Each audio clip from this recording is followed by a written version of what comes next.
رب العالمين والصلاة والسلام على رسوله الكريم وعلى آله وصحبه أجمعين أما بعد يا أيها الذين آمنوا لا تلهكم أموالكم ولا أولادكم عن ذكر الله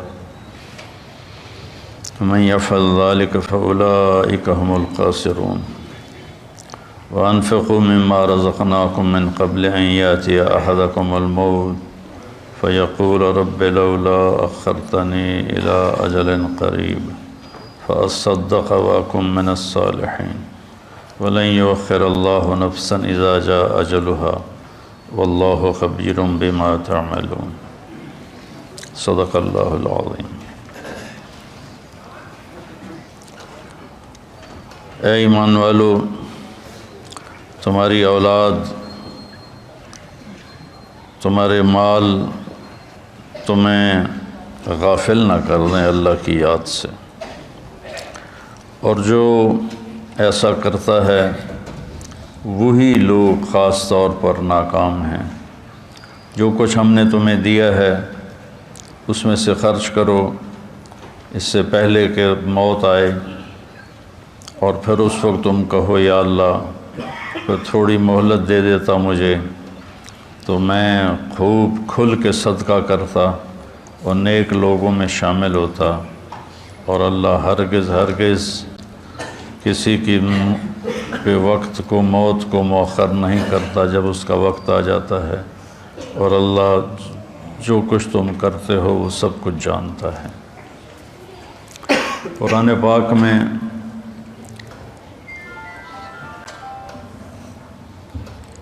اللہ ایک تو خطاب کرتا ہے یا ایھا الناس، اے لوگو،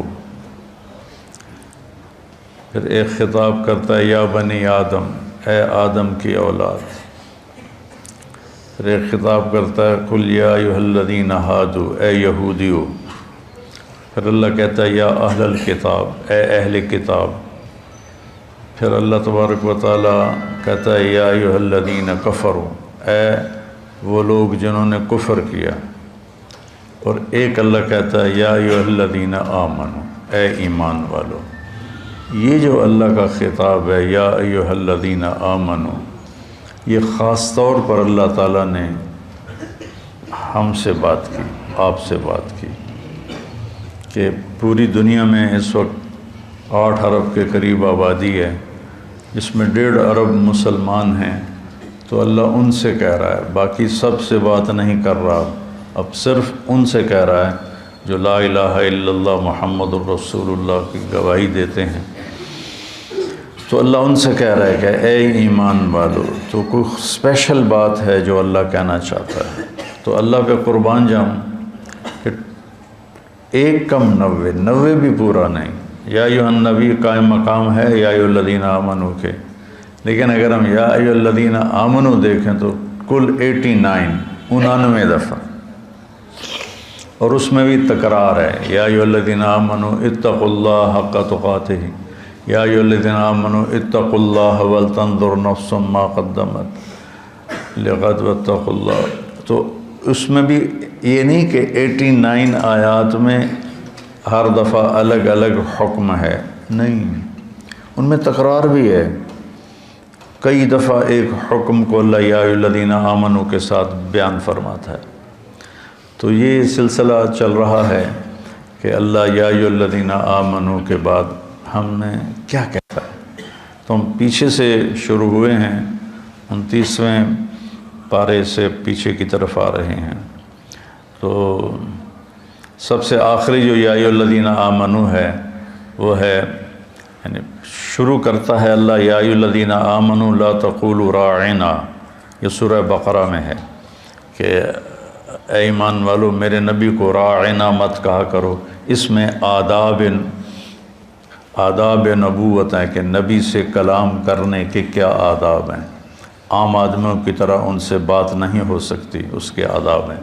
اور آخری یا ایھا الذین آمنوا ہے یا ایھا الذین آمنوا توبوا الی اللہ توبۃ نصوحا، اے ایمان والو اللہ کی بارگاہ میں سچی توبہ کرو۔ نصوحا میں بڑی لفظ نصوحہ میں بڑی تسلی ہے، بہت بڑی تسلی ہے کہ توبہ اگر ٹوٹ جائے اور تم کر لو تو پھر اللہ جوڑ دے گا، پھر ٹوٹ جائے پھر تم سچے دل سے کر لو پھر اللہ قبول کر لے گا۔ میرے نبی کا فرمان ہے کوئی دن میں 70 دفعہ بھی توبہ توڑے اور 70 دفعہ توبہ کر لے تو اللہ اس کی توبہ خوشی سے قبول فرماتا ہے، جیسے پہلی توبہ کو قبول کرتا ہے ویسے ہی 1000ویں توبہ کو بھی قبول فرماتا ہے، چونکہ اللہ پر ہمارے گناہوں کا اثر کوئی نہیں ہوتا۔ میرے اوپر زیادتی ہو تو میں معاف کرنے میں دیر کیوں لگاتا ہوں کہ میرے اوپر اس کا اثر ہوتا ہے، تو مجھے معاف کرنا مشکل نظر آ وہ احضرت الانفس الشح۔ اللہ تعالیٰ نے بھی کہا کہ معاف کرنے میں تمہارا جو نفس ہے نا وہ بڑا کنجوس اور بخیل واقعہ ہوا ہے، تو میں اس لیے معافی میں دیر لگاتا ہوں کہ اگلے کی زیادتی کا ہمارے اوپر اثر ہوتا ہے، اس اثر کو زائل ہونے میں وقت لگتا ہے۔ بہت خوش قسمت ہیں جو اس اثر کو فوراً زائل کر کے معافی مانگنے پہ معاف کر دیں، بہت خوش قسمت ہے جس کو معافی مانگنا آ گیا اور جسے معاف کرنا آ گیا۔ اللہ اس کو بغیر حساب کی کہہ دے گا تو میرے بندوں کو معاف کرتا رہا۔ ایک حدیث بھی یاد آ گئی، آپ نے فرمایا پچھلی امتوں میں ایک شخص تھا، اس کو اللہ کے سامنے پیش کیا گیا تو اللہ نے اس سے پوچھا تیرے پاس کوئی نیکی ہے آج مجھے دکھانے کے لیے؟ کہنے لگا جی میں تو 0 میٹر کوئی نیکی نہیں، 0 میٹر کوئی نیکی نہیں یا اللہ۔ تو اللہ تعالیٰ فرمائیں گے اچھا تو سوچ کوئی تم نے کوئی خیر کا کام کبھی کیا ہو؟ وہ کہے گا کیتا ہی کوئی نہیں تو دساں کی یا اللہ، بس ایمان دا بول ہے میرے کو اور کچھ بھی نہیں۔ پھر اللہ فرمائیں گے اور غور کر، تو پھر تھوڑی دیر کے بعد وہ کہے گا یا اللہ میں تاجر تھا تھوک کا، تو میں لوگوں کو مال دیتا تھا، جس کو گھاٹا پڑ جاتا تھا اس کو میں معاف کر دیتا تھا۔ میں اپنے نوکروں سے کہتا تھا اس کو معاف کر دو مت لو، یہاں مکان لکھوا لیتے ہیں، آئے ہائے مکانوں کو تالے لگا دیتے ہیں کہ ساڑھے پیسے دے، مکان ساڑھے نہ لکھ کے دے، بڑا ظلم ہے، بہت ظلم ہے۔ ہماری تجارت کیا ہر شعبہ ہی ظلم سے بھرا ہوا ہے، ہماری عدالتیں ظالم ہیں تو باقیوں کا ظلم تو پھر کیا کہنا۔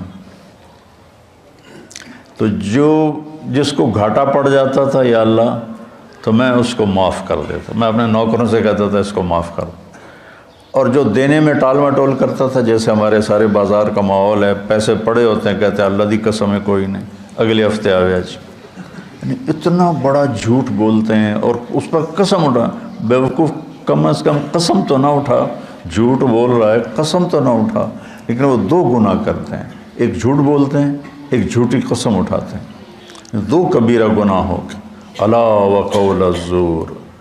میرے نبی فرمایا کہ تمہیں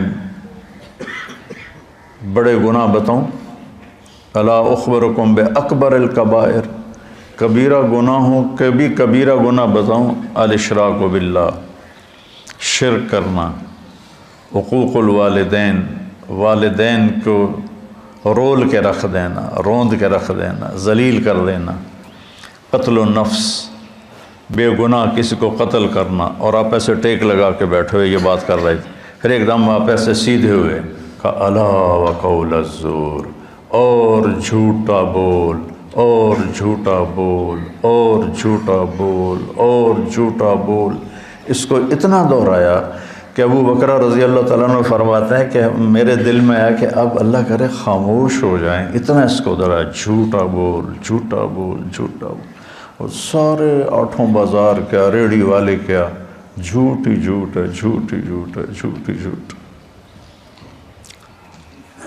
تو وہ کہنے لگا یا اللہ جو تو دے نہیں سکتا تھا اس کو معاف کر دیتا تھا، جو دے سکتا تھا ٹال مٹول کرتا تھا، مجھے پتہ ہے دے سکتا نہیں دیندا پیا، تو میں اپنے نوکروں سے کہتا تھا جھگڑا نہیں کرنا، جب دے دے ٹھیک ہے، جب دے دے ٹھیک ہے، جھگڑا نہیں کرنا، باقی میرے کو کوئی شے کوئی نہیں، نماز نہیں، روزہ نہیں، حج کوئی نہیں، زکوٰۃ کوئی نہیں، ذکر کوئی نہیں، تلاوت کوئی نہیں، تہجد کوئی نہیں، کوئی شے کوئی نہیں کہ یہ ایک گل ہے، تو اللہ تعالیٰ فرمائیں گے واہ میرا بندہ، تو میرے بندوں کو بڑی سہولت دیتا رہا، تو آج میں بھی تمہیں سہولت دیتا ہوں، چل بے ٹکٹا ہی جنت جا، یا جاؤ جنت میں۔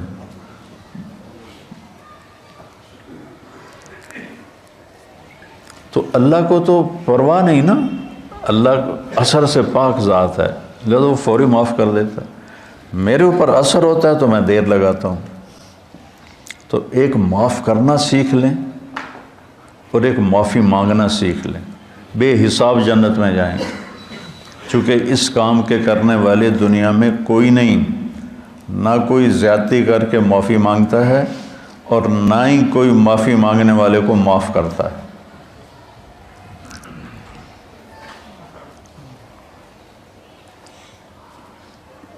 تو اللہ تعالیٰ نے توبۃ نصوحا، توبوا الی اللہ توبۃ نصوحا، اے ایمان والو توبہ نصوح کرو۔ نصوح کسے کہتے ہیں؟ سینے کو، ناصح درزی کو کہتے ہیں، ناصح درزی، آج کل خیاط کہتے ہیں، پرانی عربی میں ناصح کہتے ہیں، ناصح ہوتا ہے، اور من صح سوئی کو کہتے ہیں۔ تو یہ کرتا دھاگے کے ساتھ یہاں سے جڑا ہوا ہے، یہ یہاں سے یہ دھاگے کے ساتھ جڑا ہوا ہے، یہ ہمیشہ جڑے نہیں رہتے، کبھی یہ دھاگے نکل بھی جاتے ہیں۔ جب دھاگے نکل جاتے ہیں تو ہم ان کو دوبارہ سی لیتے ہیں، تو لفظ سی لیتے ہیں۔ تو لفظ نصوحہ میں یہ تسلی ہے، اگر تمہاری توبہ کبھی ٹوٹ بھی جائے تو پریشان نہ ہونا۔ لوگ تمہیں کہیں گے تو عادت بنا لی ہے، ہر چوتھے دن تیری توبہ، کوئی قبول کوئی نہیں، تو میرے پاس آ جا، میری رحمت کا دربار بہت وسیع ہے، تو جب معافی مانگے گا میں معاف کروں، جتنی دفعہ مانگے گا اتنی دفعہ معاف کروں۔ قارون وہ مجرم ہے جس نے ایسا جرم کیا جو کائنات میں کسی نے نہیں کیا، کہ ایک رسول پر زنا کی تہمت لگائی، موسیٰ علیہ السلام پہ تہمت لگائی ایک عورت کے ذریعے سے، تو موسیٰ علیہ السلام سجدے میں گر گئے۔ اللہ تعالیٰ نے فرمایا زمین تیرے تابع ہے، جو کہے گا وہ کرے گی۔ تو موسیٰ علیہ السلام کھڑے ہوئے زمین سے کہا ابتلعی، نکل جائے اس کو، تو وہ زمین میں دھنسا، پاؤں اندر چلے گئے، کہنے لگا موسیٰ معافی دے دے، آئندہ نہیں کروں۔ موسیٰ علیہ السلام نے فرمایا اور پکڑ لے اس کو، تو وہ گھٹنوں تک چلا گیا، کہا موسیٰ معافی دے دے، آئندہ نہیں کروں۔ انہوں نے کہا اور پکڑ، وہ اور نیچے چلا گیا، موسیٰ معافی دے دے، آئندہ نہیں کروں۔ وہ معافیاں مانگتا رہا اور موسیٰ علیہ السلام کہتے رہے اور پکڑ اور پکڑ، یہاں تک کہ وہ سارا زمین میں دھنس گیا۔ اس پر قرآن نے 2 رکوع اتارے، اِنَّ قَارُونَ كَانَ مِن قَوْمِ مُوسَىٰ فَبَغَىٰ عَلَيْهِمْ۔ پورے قارون کی کہانی اللہ نے سنائی ہے، اور اتنا بڑا اس خبیث کا جرم تھا، اور جب وہ زمین میں دھنس گیا تو اللہ تعالیٰ نے جبریل کو بھیجا کہ جا کے کہو موسیٰ سے، موسیٰ تجھ سے معافیاں مانگتا رہا اور تو نے معاف نہ کیا، وَعِزَّتِي لَوْ اسْتَغَاثَ بِي لَأَغَثْتُهُ، مجھے میری عزت کی قسم ایک دفعہ مجھ سے معافی مانگتا، میں اسے معاف کر کے باہر نکال کے کھڑا کر دیتا۔ جو قارون کو معاف کرنے کے لیے تیار ہے، ہم تو اللہ کے حبیب کی امت ہیں، ہمارے پاس تو ایڈوانٹیج بہت بڑا ہے، سفارش بڑی تکڑی ہے پیچھے ہے، بہت تکڑی سفارش ہے پیچھے، 2 جہان کے رسول کی اور اللہ کے حبیب کی۔ اللہ نے کسی نبی کی قسم نہیں کھائی، اللہ نے اپنے نبی کی جان کی قسم کھائی، لعمرک، تیری جان کی قسم۔ اللہ نے کسی کے شہر کی قسم نہیں کھائی، اپنے نبی کے شہر کی قسم کھائی، وَهَٰذَا الْبَلَدِ الْأَمِينَ۔ اللہ نے کسی نبی کی رسالت پہ قسم نہیں اٹھائی، اپنے نبی حبیب کی رسالت پہ قسم اٹھائی، یاسین والقرآن الحکیم انک لمن المرسلین، مجھے قسم ہے قرآن حکیم کی، آپ میرے رسول ہیں۔ اتنی بڑی ہستی وہ پیچھے ہیں، سفارشی ہیں، اور اس کے باوجود میرے نبی نے فرمایا دیکھو کل قیامت کے دن مجھے رسوا نہ کرنا، کہ تم فرائض چھوڑ کر آؤ اور حرام کاریاں کر کے آؤ، پھر مجھے کہو یا رسول اللہ میری جان بچائیں۔ تو دیکھو آپ نے اپنی بیٹی سے کہا یا فاطمہ بنت محمد انقذی نفسک من النار فانی لا اغنی عنک من اللہ شیئا، فاطمہ اپنے آپ کو جہنم سے بچا، اگر اللہ تعالیٰ نے پکڑ لیا تو پھر میں نہیں چھڑا سکتا، میں نہیں چھڑا سکتا۔ تو اللہ نے ہمیں اپنے حبیب دیے ہیں، ان کی وجہ سے تو اگر ہمارے حبیب نہ ہوتے تو ہم بندر خنزیر بن چکے ہوتے۔ جو ہم گناہ کر رہے ہیں وہ پہلی امتوں سے ہزاروں گنا زیادہ ہیں، اور جن گناہوں پہ اللہ نے کونوا قردۃ خاسئین، بندر ہو جاؤ ذلیل ہو کر، وجعل منہم القردۃ والخنازیر، اللہ نے خنزیر بنا دیے، کھڑے کھڑے خنزیر بن گئے، بندر بن گئے۔ اس سے کروڑوں گنا بڑے گناہ ہم کر رہے ہیں، پر ہم انسان ہی ہیں، ہماری شکلیں اللہ نے مسخ نہیں کی کہ پیچھے وہ اپنے حبیب کے آنسو دیکھتا ہے، طائف کا خون دیکھتا ہے، احد کے دامن میں ٹوٹے ہوئے دان دیکھتا ہے۔ ایسے تمہارا نبی تمہارے لیے کیا کیا قربانیاں کر کے گیا، اور ہم نے کس مہربان کو بھلا دیا۔ کوئی ایسا مہربان لاؤ تو صحیح جس کے سامنے احد پہاڑ ہاتھ باندھ کے کھڑا ہو کہ آپ حکم کریں میں سونا چاندی بن کے قدموں پہ قربان ہو جاؤں گا۔ اور وہ حبیب رات کے وقت کبھی چارپائی پہ یوں گرتا ہے اور کبھی ایسے ہوتا ہے، حضرت عائشہ ساتھ لیٹی ہوئی، پھر کبھی یوں ہوتا ہے، پھر کبھی یوں ہوتا ہے، اور پھر ایک دم تھوڑا سا آگے بڑھ کے چارپائی کی جو لکڑی ہوتی ہے اس کے اوپر پیٹ کو فکس کر کے ایسے نیچے جھک جاتا ہے، ایسے بالکل نیچے جھک جاتے ہیں، سر زمین کے قریب چلا جاتا ہے۔ تو اس پر حضرت عائشہ رضی اللہ عنہا پریشان ہو کر اٹھ بیٹھتی ہیں، یا رسول اللہ خیریت، کیا ہوا کیا ہوا؟ تو آپ سیدھے ہوئے اور کہا عائشہ بھوک بہت لگ رہی، بھوک بہت، تھوڑی سی بھوک لگتی ہے نا روزے میں، 3 دن گزر جاتے تھے میرے نبی کے منہ میں ایک دانہ نہیں جاتا تھا، عائشہ بھوک بہت لگ رہی۔ تو حضرت عائشہ رونے لگی، یا رسول اللہ آپ کے لیے کیا کمی ہے، آپ ہاتھ اٹھائیں ہر شے حاضر ہو جائے گی۔ کہ نہیں عائشہ، اسی فقر میں اللہ سے ملوں گا، میرے بھائی جو نبی تھے وہ اسی طرح فقراء چلے گئے، میں بھی ایسے ہی چلا جاؤں۔ لوگ اپنی اولاد کے لیے رزق مانگتے ہیں، مانگنا بھی چاہیے، مانگنا بھی چاہیے، مانگنا بھی چاہیے۔ اللہ کا نبی اپنی اولاد کے لیے کیا مانگ رہا ہے؟ اللہم اجعل رزق آل محمد قوتا، یا اللہ آل محمد کی روٹی مختصر کر دے، گزارے کی کر دے، گزارے کی۔ تو بہت خوبصورت ہے سب سے آخری ندا، اے ایمان والو توبۃ النصوح کرو، ایسی توبہ جو اس طرح جڑ جائے دین کے ساتھ کہ جیسے دھاگا، سوئی دھاگا کپڑے کو کپڑے سے جوڑ دیتا ہے اور پھر کسی وجہ سے پھٹتا ہے، تمہاری توبہ بھی ایسی ہو کہ پھٹے نہیں، لیکن اگر پھٹ جائے تو پھر لوجد اللہ توابا الرحیمہ، میرے جیسا مہربان بھی کوئی نہیں، تم آ کے مانگو دیکھو میں کیسے معاف کرتا ہوں۔ اور آج جو ہے اس میں اللہ تعالیٰ نے ایک چیز کی طرف ہمیں اشارہ کیا ہے، اے ایمان والو تم مال اور اولاد کی وجہ سے اللہ سے غافل نہ ہو، عن ذکر اللہ، اللہ کے ذکر سے غافل نہ ہو جان۔ ذکر سے مراد سبحان اللہ والحمدللہ نہیں ہے، وہ بھی ہے،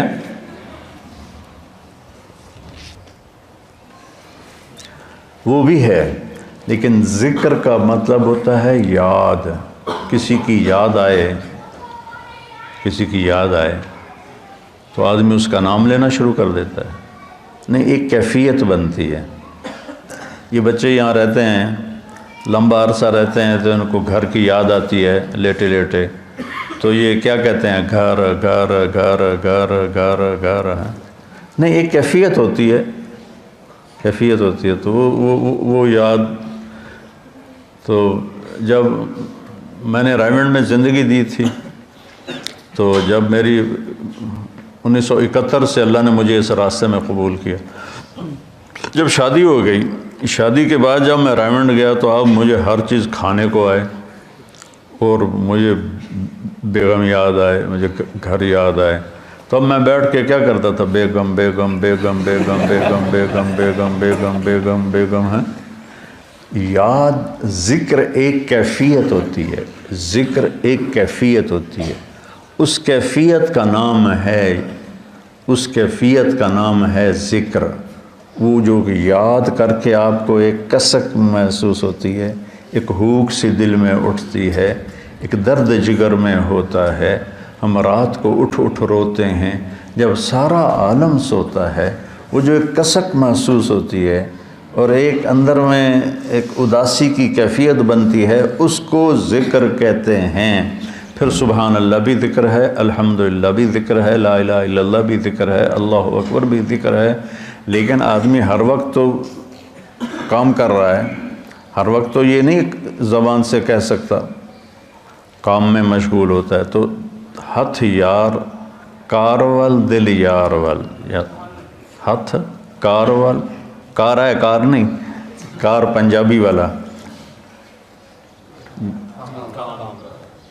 کوئی جس سے ہم کوئی تجارت کر رہا ہے، کوئی زراعت کر رہا ہے، کوئی کھیتی باڑی کر رہا ہے، اس کو کہتے ہیں کار. کاروبار نہیں کہتے کاروبار. تو ہتھ کارول دل یارول، اس کو ذکر کہتے ہیں کہ آپ کے دل میں اللہ کی یاد سمائی ہوئی ہو اور آپ کی تجارت آپ کو جب کوئی غلط کام ہونے لگے تو اللہ کی یاد سامنے آ جائے. لا تلہکم، تمہیں غافل نہ کرے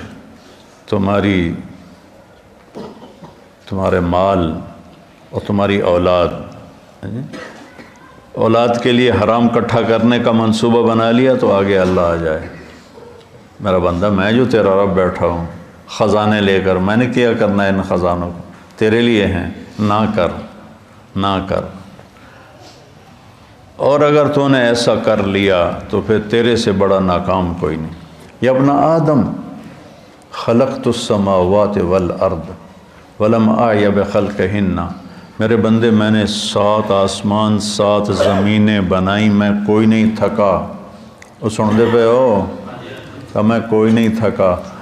افیعینی رغیف عیشا اسوقہ الیک، تو تمہیں روٹی کھلا کے میں تھک جاؤں گا؟ ہائے ہائے. یا ابن آدم لی علیک فریضہ ولک علی رزق، ایک کام تیرے ذمے ایک میرے ذمے. تو میری مان، یہ تیرے ذمے، تجھے رزق پہنچانا میرے ذمے. آج تم کہتا ہے کہ کم سود نہیں ہوگا تو کاروبار کیسے چلے گا، جھوٹ نہیں بولوں گا تو بازار میں کیسے بیٹھ سکوں گا، اور اگر میں صحیح تولوں گا تو پھر میرا پروفٹ کم ہو جائے گا. اچھا مجھے یہ بتا، اللہ کہتا من اوصل الیک الغذاء وانت جنین فی بطن امک، جب تم ماں کے پیٹ میں پردوں میں چھپا ہوا تھا اس وقت تمہیں رزق کون دے رہا تھا، کون پہنچا رہا؟ اور اس وقت صرف تو نہیں بن رہا تھا. میں جب ماں کے پیٹ میں بن رہا تھا تو میں اکیلا نہیں بن رہا تھا، میرے ساتھ کروڑوں بچے بن رہے تھے، اور ہر بچے کی سٹیج الگ الگ ہے. ایک کے ناک بن رہا ہے، ایک کا کان بن رہا ہے، ایک کی زبان بن رہی ہے، ایک کی انگلیاں بن رہی ہیں، ایک کے گھٹنے بن رہے ہیں، ایک کے ٹخنے بن رہے ہیں. تو اگر اللہ ایک سیکنڈ کے کھربویں حصے کے برابر بھی کسی سے غافل ہو جائے، وہ غفلت سے پاک ہے، اگر ہو جائے تو یہ آنکھیں ماتھے کی بجائے پیٹ پہ لگ جائیں اور انگلیاں پاؤں سے اٹھ کر ماتھے پہ آ کے لگ جائیں. اتنی بڑی کائنات کے اندر نر مادہ کا نظام چل رہا ہے، اور اللہ تعالیٰ کہتا ہے میں ان سب کو رزق پہنچاتا ہوں. کس نے پہنچایا تھا تم میں ماں کے پیٹ میں رزق؟ اس وقت کون تھا؟ اچھا، اور جب تو دنیا میں آ گیا، وَلَا لَكَ سِنٌّ تَقْطَعُ، تیرے منہ میں دانت نہیں کہ تو کاٹ سکے، وَلَا لَكَ يَدٌ تَبْطِشُ، تیرے ہاتھ میں طاقت نہیں تو پکڑ سکے، وَلَا لَكَ رِجْلٌ تَمْشِي، تیرے پاؤں میں طاقت نہیں کہ تو چل سکے. نہ تو چل سکتا ہے، نہ تو پکڑ سکتا ہے، نہ تو کاٹ سکتا ہے، نہ تو بول سکتا ہے، نہ تو بتا سکتا ہے. جب تو اس بے بسی کے عالم میں تھا تو میں نے کیا کیا؟ اَدَرْتُ لَكَ عِرْقَيْنِ رَقِيقَيْنِ يُنْبِعَانِ لَكَ لَبْنًا خَالِصًا دَافِيًا فِي الشِّتَاءِ وَبَارِدًا فِي الصَّيْفِ فَهَلْ يَقْدِرُ عَلَى ذَلِكَ أَحَدٌ غَيْرِي. میرے بندے، میں نے جب تو ایسا بے بس تھا، نہ بول سکے، نہ بتا سکے، نہ پکڑ سکے، نہ چل سکے، نہ اٹھ سکے، نہ بیٹھ سکے، نہ خود کھا سکے نہ پی سکے، تو تیری ماں کی چھاتیوں کو میں نے چشمے بنا دیا اور وہ تیرے لیے خالص دودھ نکالنے لگے، اور وہ ابلتا ہوا صاف ستھرا شفاف ماں کے دودھ کی تاثیر اگر کوئی برائیوں میں نہ مبتلا ہو جائے، 40 سال تک ماں کے دودھ کی تاثیر چلتی۔ میں نے تیرے لیے ماں کی چھاتیوں سے دودھ نکالا جو گرمیوں میں ٹھنڈا اور سردیوں میں گرم ہو کے تیرے منہ میں جاتا رہا، کوئی اور یہ کر سکتا ہے؟ تو آج تو کہتا ہے بچوں کی خاطر کر رہا ہوں، بچوں کے لیے کر رہا ہوں، بیوی کے لیے کر رہا ہوں، کتھوں کھاواں، ہیرا پھیری نہ کراں کتھوں کھاواں۔ ایک ملاوٹ کرنے والا تھا، میں نے اس سے کہا یار تم کیوں ملاوٹ، تیل میں ملاوٹ کرتا تھا، میں نے کہا یار تم کیوں ملاوٹ کرتے ہو؟ وہ کہنے لگا اگر میں صحیح تیل بیچوں تو مجھے ایک ڈرم کے پیچھے 50 روپے بچتے ہیں۔ یہ بہت پرانی بات ہے، 80s کی بات ہے، 80s کی، تو مجھے 50 روپے بچتے ہیں، اور اگر میں ملاوٹ کروں تو مجھے ایک ڈرم کے پیچھے 500 روپے بچتے ہیں۔ 500 روپے میں میرا بجلی کا بل ادا ہو جاتا ہے، تو میں پاگل ہوں جو میں 50 روپے نفع کماؤں، میں 500 کماؤں گا، کیونکہ اس کو اللہ کا رب ہونا یاد نہیں، اس کو ماں کی چھاتیوں کا دودھ یاد نہیں، ماں کے پیٹ میں غذا کا پہنچنا یاد نہیں ہے، اور اس کو آہستہ آہستہ پرواز چڑھنا، جوانی تک آنا یاد نہیں، تو کہہ رہا کتوں کھاواں، کتوں کا بھی ہے۔ تو میرا رب کہتا ہے غافل نہ ہونا، غافل نہ ہونا۔ ایک غلط تصور بن گیا ہے، کمائیں گے نہیں تو بھوکے مر جائیں گے۔ نہیں، کمانے کا حکم ہے، حلال کمانے کا ہے، صحیح کمانے کا ہے، لیکن ادھر یقین بن گیا ہے کہ میں ایک دفعہ چلا گیا گورنمنٹ کالج لاہور اپنے دوستوں سے ملنے، تو وہ سارے شفٹ ہو گئے تھے نیو ہاسٹل میں، اقبال ہاسٹل سے نیو ہاسٹل، کچھ میڈیکل کالج چلے گئے تھے۔ تو ایک لڑکا فیصل آباد کا تھا، ظہیر، وہ کنگ ایڈورڈ میڈیکل کالج میں اس کو داخلہ مل گیا تھا، مجھ سے 1 سال آگے تھا۔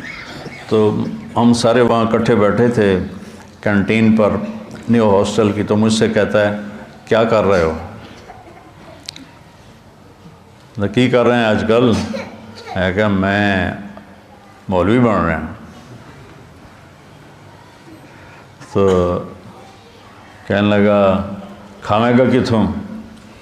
اس کو میری بیک گراؤنڈ کا پتہ ہے، چونکہ ہم 5 سال کٹھے رہے سینٹرل ماڈل اسکول میں، تو اس کو میرے بیک گراؤنڈ کا پتہ ہے کہ اللہ تعالیٰ نے مجھے خوشحال گھر میں پیدا کیا ہے۔ تو لیکن اتنا تاثر غلط ہو گیا ہے کہ بازار میں بیٹھے بغیر روٹی نہیں ملتی۔ مجھ سے کہنے لگا کھاویں گا کتوں؟ میں آخیا اللہ دے گا، کہنے لگا اللہ اتو سٹے گا، تو وہ ایسے ٹیک لگا کے بیٹھا تھا ایسے۔ تو میں نے کہا تو کتوں کھاویں گا؟ تو ایسے بیٹھا تھا نا، کہتا میں ڈاکٹر بن رہا ہوں۔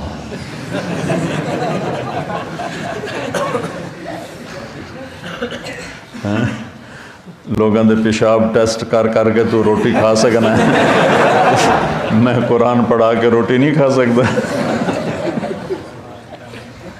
لا تلہکم اموالکم ولا اولادکم عن ذکر اللہ، تمہارے مال و اولاد تمہیں اللہ کی یاد سے غافل نہ کریں۔ من یفعل ذلک، جس نے یہ کر دیا، فاولئک هم الخاسرون، یہ انتہائی ناکام ہیں، ہم فاولئک اور ہم اور الخاسرون، تینوں معرفہ کے لفظ لا کر اللہ تعالیٰ نے ہتھوڑے پہ ہتھوڑا مارا ہے کہ یہی ناکام ہیں جو پیسے تعس عبد الدینار وعبد الدرہم وعبد القطیفہ، میرے نبی جیسا کریم حبیب شفیق مہربان نبی اتنے جلال میں ہے، بخاری شریف کی روایت ہے کہ آپ نے کہا برباد ہو جائے سونے پہ ایمان کو بیچنے والا اور چاندی پہ ایمان کو بیچنے والا اور دنیا کی رنگینیوں پر ایمان کو بیچنے والا ہلاک اور برباد ہو جائے۔ تائس وانتکس، ہلاک و منہ کے بل گرے، وَإِذَا شِيكَ فَلَن تُقِشْ، اور اگر اسے کوئی کانٹا بھی چبھے تو کوئی اس کا کانٹا نکالنے والا نہ ہو۔ اتنے غصے میں آپ نے یہ بد دعا فرمائی۔ تو میرے بھائیو، کتنا کٹھا کریں گے؟ بہت کٹھا کر لیا، قارون کی طرح اتنا مال کٹھا کیا کہ جس کی انتہا کوئی نہیں، لیکن جب موت کے ساتھ ٹکر کھائے گا زیرو ہو جائیں گے. 1 سیکنڈ پہلے طارق جمیل کا لایا جا رہا ہے، 1 سیکنڈ کے بعد اس کو کہہ رہے ہیں ڈیڈ باڈی، نام کو نہیں لے رہا، میت، ڈیڈ باڈی، جنازہ.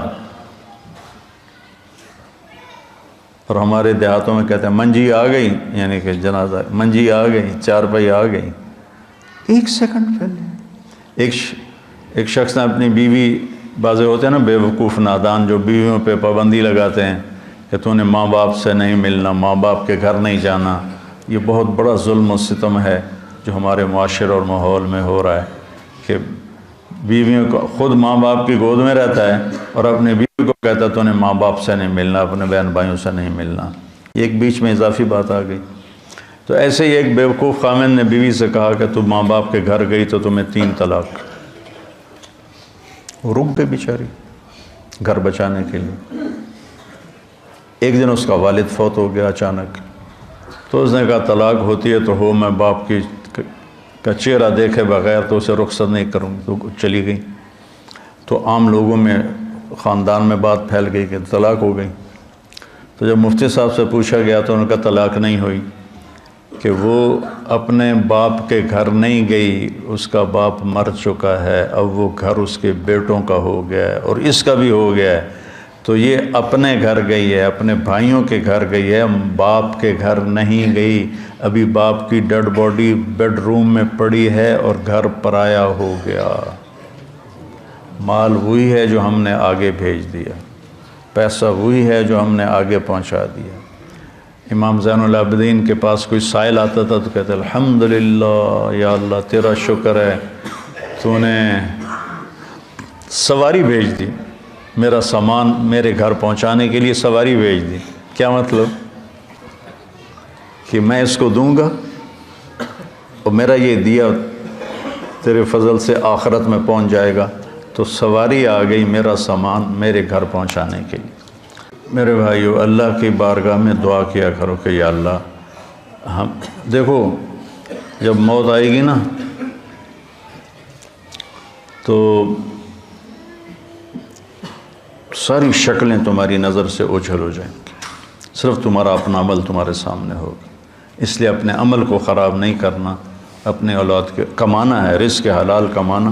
ایک حدیث بھی سناتا ہوں، جس نے رزق حلال کمایا، بچوں پہ خرچ کرنے کے لیے کمایا، پڑوسیوں پہ خرچ کرنے کے لیے کمایا، سوال سے بچنے کے لیے جس نے رزق حلال کمایا، قیامت کے دن اللہ کی بارگاہ میں 14ویں رات کے چہرہ لے کر آئے گا، 14ویں رات کے چاند جیسا چہرہ لے کر اللہ کی بارگاہ میں آئے گا.